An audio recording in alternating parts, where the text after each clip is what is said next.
থেকেই এই ভিডিওটা দেখবেন, সবাই আমাদেরকেও আশীর্বাদ করবেন, আর আপনারাও আমাদের ভিডিওটা দেখে আমাদেরও ভালো ভালো কমেন্ট করবেন, যেন আপনাদের সাথে আমরা খুব সবসময় থাকতে পারি, আর আপনারাও আমাদের যেন পাশে নিয়ে খুব সুস্থভাবে চলতে পারি। নমস্কার, আমি চাঁদনি বলছি, কোচবিহার চাকরির মোড় নেতাজি স্কোয়ার ক্লাবের এখানেই আমার বাড়ি। আর আমার নাম চাঁদনি বিশ্বাস। আমি আমার কোচবিহার জেলা হিজড়ি কমিউনিটির সিনিয়র পার্সন। আমারও গুরু আছেন, ওনার নাম সোনা দেবী, উনি থাকেন রায়গঞ্জ। আমি এগুলো আমার বাচ্চা, আমি ওদের মা বাবা ভাই বোন সব। আপনি সব? হ্যাঁ। তো এরা সবাই তো এক জায়গার নয়? না, এক জায়গা না, আলাদা আলাদা জায়গা। বিভিন্ন জায়গা থেকে বিভিন্ন মানুষ আসে, মা বাবার পেট থেকে এক জায়গায় জন্ম নেয় না, কোনো ধর্মের মানুষ এক কাঠায় এক ধর্মের থেকে আসে না। আমার এখানে মেয়েরা কেউ রায়গঞ্জ থেকে আছে, কেউ শিলিগুড়ির থেকে আছে, কেউ কোচবিহারের আছে, তারপরে কেউ বাহিরেরও আছে, বিহারের আছে, তো সব মিলছেই থাকে। সর্বপ্রথম যে আপনার ধর্ম বলতে কিছু আছে নিজস্ব, আমরা সেই জিনিসটাকে মানি না। আচ্ছা। তারপরেও আমাদের হিন্দু শাস্ত্রের সনাতনের মানুষ থাকলে সনাতনীয় যে কারিয়াগুলো আছে সেগুলো আমরা মিলচে করি। আমরা হিন্দু, মুসলিম, শিখ, ইসাই, খ্রিস্টান সব মিলচে থাকি।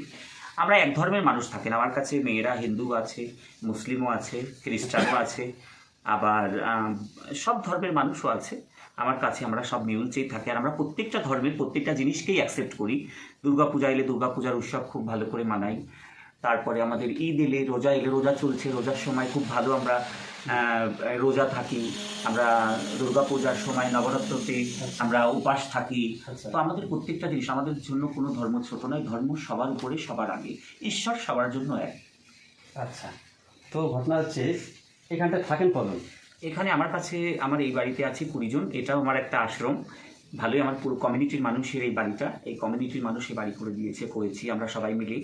আর আমাদের পরম্পরায় এই বাড়িটা একজন মরবে, একজন থাকবে, একজন আবার চলে যাবে, তাই সে থাকবে। আমরা এখানে মোট 20 জন মানুষ আছে এখন। আমার আরও মেয়েরা তুফানগঞ্জ থাকে। আচ্ছা। জি। যেমন আমাদের একটা হিস্ট্রিতে, মানে হিস্ট্রিতে বলতে আমাদের ভবিষ্যৎ, যেমন আমাদের বাচ্চা ছেলে হোক মেয়ে হোক বা তাদের বাচ্চা, একটা ভবিষ্যৎ কিছু থেকে যায়। আমরা আজকে কিছু সয় সম্পত্তি থাকলে ছেলে মেয়েদের নামে করে দিই। আপনাদের এরকম জীবনে কি হিস্ট্রি রয়েছে যে আপনাদের বাচ্চা বাচ্চা তো হবে না, বাচ্চা বাচ্চা হয় না? না না না, তাহলে হিজড়ে কাকে বলে? হ্যাঁ হ্যাঁ হ্যাঁ। আমি যে কমিউনিটি থেকে বিলং করি, আমি যদি ওদের মা হই তাহলে ওরা আমার সন্তান। আমাদের পরম্পরা, আমাদের প্রথাটা, মানুষের ঘরে গিয়ে বাচ্চা হলে, বিয়ে হলে জীবিকাটা নিভানো হয়। কারণ আপনাদের খুশি হয়, আপনাদের ঘরে যায়। আপনি আমার কোচবিহার জেলারই মানুষ, আপনাদের পাড়াটাও আমরাই ঘুরি, এলাকাটা। তো আপনাদের যখন বিয়ে হয়, বাচ্চা হয়, আমার শিষ্যরা যেমন উপার্জন করে আমরা সবাই চলি, আমার তাহলে তার গুরু মরে গেলে সেও তো গুরু হবে। আচ্ছা। সে মরলে আবার তার শিষ্যও তো গুরু হবে। তো আমাদের পরম্পরাটা এভাবে যায়। আমি মরার পরে, বৃদ্ধ হয়ে গেলে আমাকে উপার্জন করে আমার শিষ্যরা খাওয়াবে। আমি মরে গেলে তার জায়গায় আমার শিষ্য মেয়েরা যারা আছে তারা যদি গুরু হয়, তার শিষ্যরা তাকে উপার্জন করে খাওয়াবে। আমাদের পরম্পরা আপনাদের ফ্যামিলিগতভাবে যেরকম হয়, আমাদেরও ঠিক সেরকমটাই হয়। তো এখানতে আপনাদের সংখ্যা যখন কেউ মরে গেল তো সংখ্যা কমে গেল, কিন্তু সংখ্যাটা দিনে দিন তো আপনার বাড়তে আছে, কিভাবে বাড়তেছে? এটা আপনাদের নজরে বাড়ছে, আমাদের নজরে তো মনে হয় বাড়ে না। আমাদের কমিউনিটির মধ্যে দুটো সার্কেল আছে। সেটা হলো, একটা কিন্নার কমিউনিটির মানুষ আছে, আমি হলাম তৃতীয় লিঙ্গ শ্রেণীর থেকে, একজন ট্রান্সজেন্ডার আছে। তো অর্থাৎ ট্রান্স যে ছেলের থেকে মেয়ে হচ্ছে, যে ছেলের থেকে মেয়ে হয়। তো শরীরের কাপড় আমাদের একই রকম থাকে, মেয়েদের মতো। ভয়েস একই রকম থাকে। একটা ছেলের ভয়েস, আমাদের হিজড়েদের ভয়েস কিছুটা ডিফারেন্স হয় হয়তো, কিন্তু মানুষের চক্ষু নজর থেকে দেখার মানে ইয়েটা, মনটা সবাই মনে করে সেও হিজড়াই। অর্থাৎ এই কারণেই মনে হয় এত বেশি। বীজ কখনো বাড়ে কখনো কমে, তাই না? ফসল উগালে কখনো বাড়ে কখনো বাড়ে। তো আমাদের মধ্যেও মৃত্যু হয়, জন্ম হয়, হতেই পারে সেটা, কিন্তু অতিরিক্ত বাড়াটা সেটা তো আপনি জানেন। আর আপনি একটা দুটো নিউজ চ্যানেলে আপনারা জব করছেন, আপনারা খুব ভালো করে জানেন। ট্রান্স কমিউনিটির মানুষ দেখলেও এখন মানুষ মনে করে এরা হিজড়ে, আমাদের মতো মানুষকে দেখেও মনে করে এরা হিজড়ে। তো এখন ভেদাভেদ আমাদের কাছে নয়, ভেদাভেদ আপনাদের কাছে। আচ্ছা, সে ঠিক আছে। পৃথিবীতে দুজন নর আর নারী, নারীরই জন্ম ছিল, নর আর নারী। একটা কোঠা ভরতে গেলে আমাদের, যখন আমরা আগে 2014-তে আমাদের জেন্ডার ডিসাইড হয়েছে, সুপ্রিম কোর্ট আমাদের স্বীকৃতি দিয়েছে তৃতীয় লিঙ্গের মানুষ হিসেবে আমরা মানুষ ছিলাম। আমরা হয় মেল অর্থাৎ ফিমেল হয়ে আমরা ভোটার ছিলাম, ভোট দিতাম। এখন আমাদের 2014-তে তৃতীয় লিঙ্গ হিসাবে আমাদের সুপ্রিম কোর্ট থেকে আমাদের জেন্ডার ডিসাইড করে পাশ করেছে।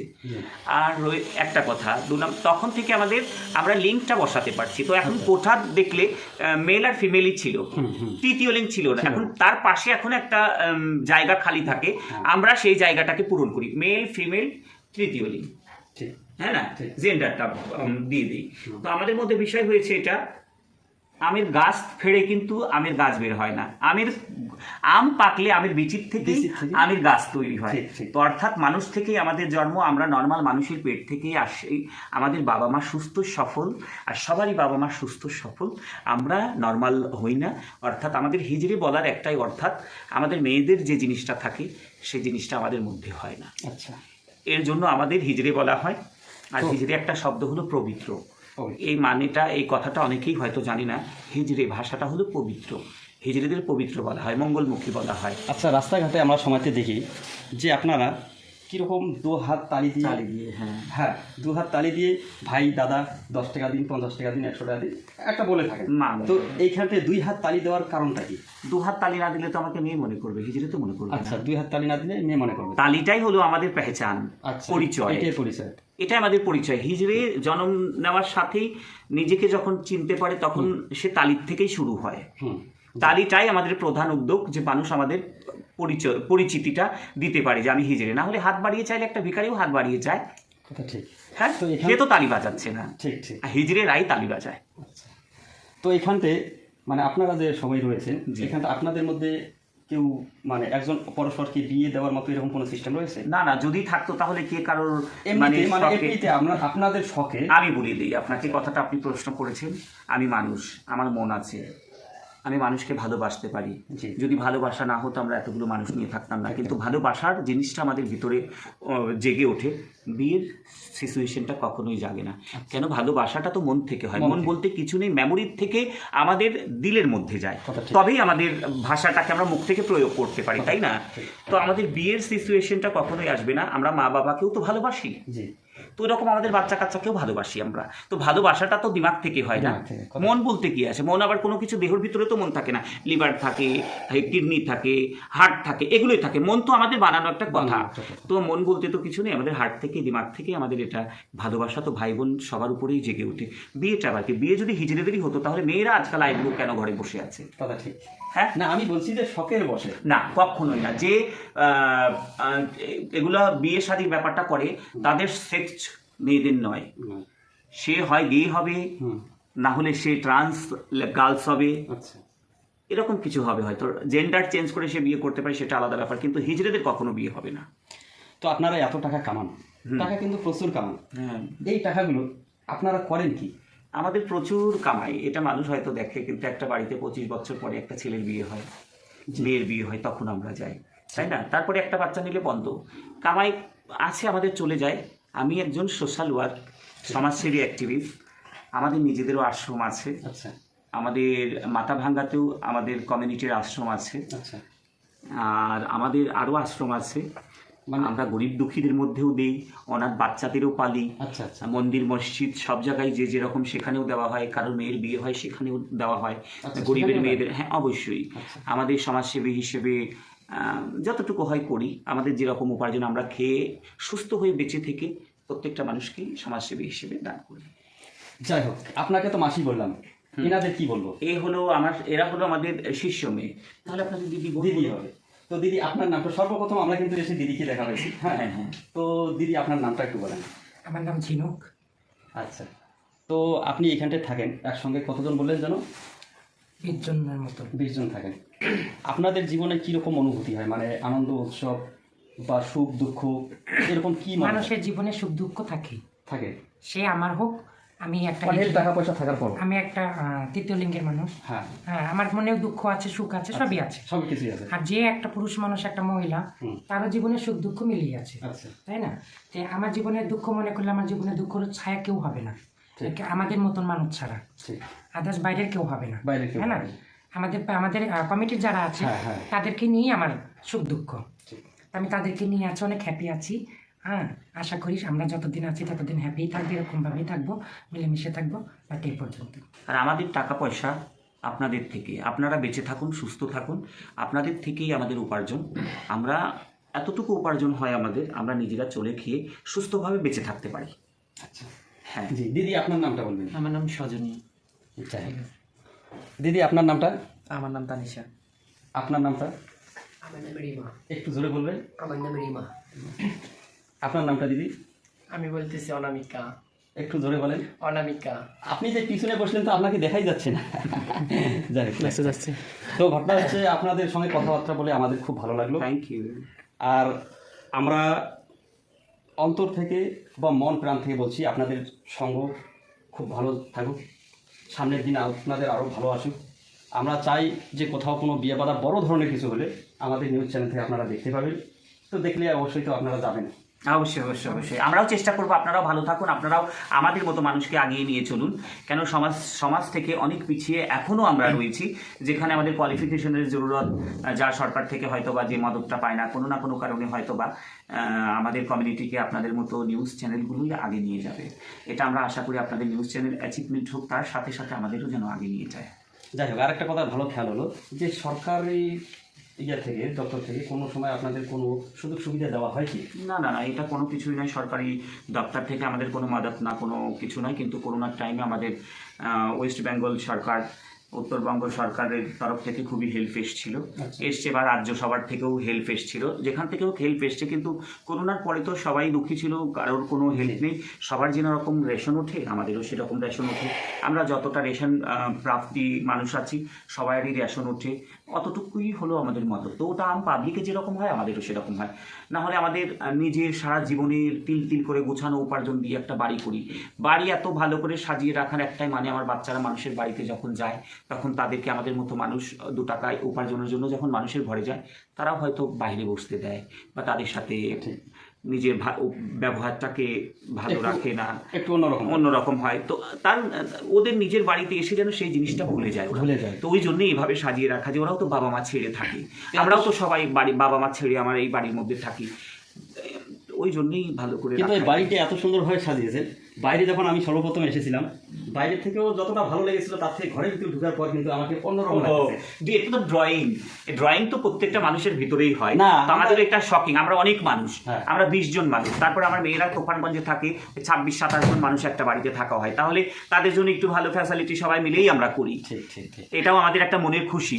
কেননা যদি আজকে আমি এখানেই ভাড়া ছিলাম 8 বছর, এখানে ভাড়া থেকে এখানে আবার বাড়ি করেছি, তো সেইভাবেই তাহলে ভাড়া বাড়িতেও কত সারা জীবন তো কষ্ট করেছি, তো সারা জীবনের তিল তিল উপার্জন জমিয়ে ভালো করে সুন্দর সাজিয়ে করেছি, যাতে ওদের বাহিরের আকাঙ্ক্ষাটা পুরো হয় ঘরে এলে। আপনারা আপনাদের বাবা মাকে মানে এখান থেকে পয়সা করে কিছু পাঠান? না, এখন আমার তো অনেক বয়স হয়ে গেছে, বাবা মা হয়তো নাই। না, আমার বাবা নেই, মা আছে।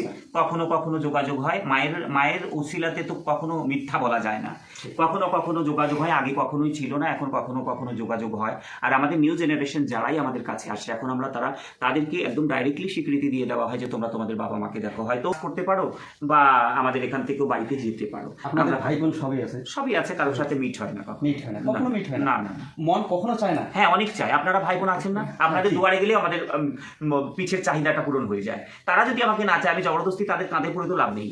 মানে ওদের মন কখনো চায়নি যে আপনাদের সঙ্গে দেখা? ওর মনটা তো আমি খুলে দেখতে পারবো না। যদি ওদের মনটা চাইতো তাহলে আমি এখানে হয়তো বা বসে থাকতাম না। তাহলে আমি একটা মাসি বলছিলাম, আপনারা তো তৃতীয় লিঙ্গের শ্রেণীতে মানুষ, তো আমরা শুনে দেখি কিন্তু সমাজে আপনারা পিছিয়ে থাকেন, তো আপনাদেরকে এরকম কোনো সময় মনে হয়েছে যে আমরা সমাজের থেকে পিছিয়ে আছি? এখন তো আমার মনে হয় না যে আমি সমাজ থেকে পিছিয়ে আছি। সমাজের থেকে পিছিয়ে থাকলে আমার এই এলাকার প্রত্যেকটা মানুষ আমাকে প্রচণ্ড মাত্রায় ভালোবাসে, সবার সাথে উঠি, বা আমার কোচবিহার জেলার প্রত্যেকটা মানুষের সাথে আমাদের খুব ভালোবাসা। তো পিছিয়ে আছে এখনও মানুষের কিছু কিছু ধারণা, সবাই নেই, কিছু কিছু মানুষের ধারণাকে এখনও চেঞ্জ করতে বাকি আছে। হয়তো রাস্তা দিয়ে একটা বাচ্চা গেল, আমার মতো একজন মানুষ গেল, তার মাই সে বাচ্চাটাকে কাউন্সেলিং করছে, হয়তো এভাবে এদিকে সরে আয়। তো এই সরাটাই হলো আমাদের জন্য লজ্জাকর বিষয়, যে আমাকে দেখে কেন সরবে, আমি রাক্ষস নয়, আমি বাঘ নয়, ভালুক নয়। তো আমাদের সমাজের এই জিনিসগুলোকেই চেঞ্জ করতে হবে। অনেক সময় দেখা যায় স্বামী স্ত্রী 2 জন যাচ্ছে, অথচ তার বাড়িতে আমি হয়তো নিচে এসেছি, তার বকশিস নিয়ে এসেছি খুশি করে, তো যখন রাস্তায় তাদের সাথে দেখা হয় তারা ইগনোর করে হয়তো চলে যায় সাইড থেকে। এটাই হলো আমাদের পিছিয়ে থাকা। মাসে আরেকটা প্রশ্ন আমার, আপনাদের যে এই জীবনটা, এই যে তৃতীয় শ্রেণীর জীবনটা, তৃতীয় লিঙ্গের জীবনটা, তো আপনারা এই জীবনে কীরকম সুখী রয়েছেন? মানে এই জীবন সুখ তো কিছুই নয়, এটা সুখ তো মা বাবার সাথে থেকেই হয় না। ভাই বোনের সাথে থেকেই হয়, এটাকে সুখ বলে না। তবুও সব ভুলে আমি এদের নিয়ে খুব সুখী, খুব হ্যাপি। আমার কমিউনিটির, আমার গুরু, আমার মা, আমার শিষ্যরা, আমার বাচ্চা।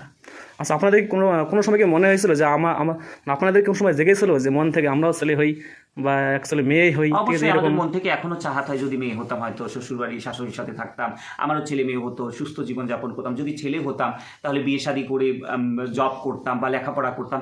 সবার সব কিছু, বললাম না মন তো কিছু নেই, দিমাগ থেকে হাড়ের ভাষা। তো আমার যখন দিল আছে, ভাষাটাও আছে। তো দেখতে পারলেন আজকে আমরাও খুব খুশি যে তাদের সঙ্গে দেখা করে খুব ভালো লাগলো, যে তাদের কথাবার্তা আমারও মনে একদম হ্যাপি। তো আপনি একটু দর্শকের বিষয় বলেন। দর্শক আছে বিধায় আমরা বেঁচে আছি। জি, পুরো কুচবিহারবাসীর জন্য আমাদের আশীর্বাদ যেন প্রত্যেকটা মানুষ সুস্থ সফল থাকে। আমরা যেহেতু বাঙালি, হ্যাঁ, তো বাঙালির সম্পর্কে বলেন যে বাঙালি সম্পর্কে শুধু কুচবিহারবাসী যদি বলেন তাহলে জলপাইগুড়ি থেকে যারা দেখবে, না পুরো দুনিয়াতেই আমি বলবো, সবার জন্যই বলবো। জি, জি। প্রত্যেকটা জেলায় আমার মতো মানুষ আছে, শুধু আমি থাকি যে কুচবিহারে সেটা তাই নয়। আমার প্রত্যেকটা পাবলিকের জন্য, সবার জন্যই আশীর্বাদ। সবাই সুস্থ থাকবে, সুস্থ সফল থাকবেন। যে যেখান থেকেই এই ভিডিওটা দেখবেন সবাই আমাদেরকেও আশীর্বাদ করবেন। আর আপনারাও আমাদের ভিডিওটা দেখে আমাদেরও ভালো ভালো কমেন্ট করবেন, যেন আপনাদের সাথে আমরা খুব সবসময় থাকতে পারি, আর আপনারাও আমাদের যেন পাশে নিয়ে খুব সুস্থভাবে চলতে পারি। হ্যাঁ, এর মাঝখানে আরেকটা কথা ভালো খেয়াল হলো যে আপনারা সময়তে হয়তো কাউকে অভিশাপ দেন বা কাউকে আশীর্বাদ দেন। আশীর্বাদ আর অভিশাপ, যাকে অভিশাপ দেন বাস্তবে কি তার কত সময় দুঃখ দেখা যায়, কি এটা ফলে কি হবে? প্রথম কথা তো আপনি একটা প্রশ্ন করেছেন, আশীর্বাদ করা বা অভিশাপ করা। যারা প্রকৃতিক হিজড়ে হবে তারা অভিশাপটা করবে না, এক নাম্বার কথা। দু নাম্বার কথা, অকারণে কারোকে আমরা কখনোই গালি দিই না, কখনো মুখ খারাপ করি না, কখনো তাকে ভালাগোড়া বলি না। যে প্রকৃতিক মানুষ, প্রকৃতিক আমাদের তৃতীয় লিঙ্গ শ্রেণীর মানুষ হবে, সে কখনোই অভিশাপ করবে না।